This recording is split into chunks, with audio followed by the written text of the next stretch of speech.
Endi menga ayting, Ronaldo muxlislari, siz kimga muxlislik qilasiz jahon chempionatida? Millatingiz termasi O'zbekiston terma jamoasigami yoki sizga futbolni sevdirgan Cristiano Ronaldogami? Nega unaqa deyapman? Xabaringiz bor, hozirgina jahon chempionati qur'asi yakunlandi va O'zbekiston terma jamoasi Portugaliya bilan bir guruhga tushdi. Ya'ni guruhimiz Portugaliya, O'zbekiston va Kolumbiyadan iborat. 4-jamoa jahon chempionati saralash play-offining birinchi bosqich g'olibi kiradi.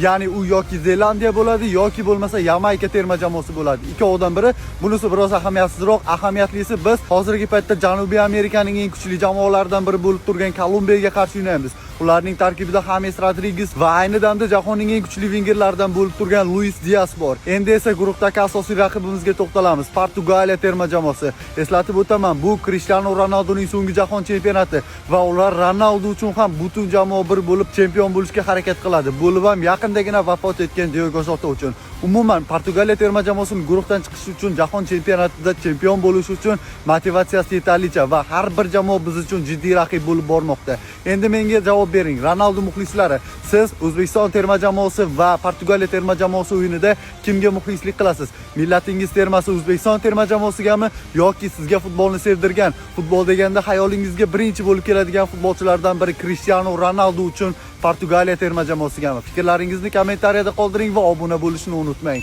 Bu futbolga oid eng yaxshi sahifalardan biri.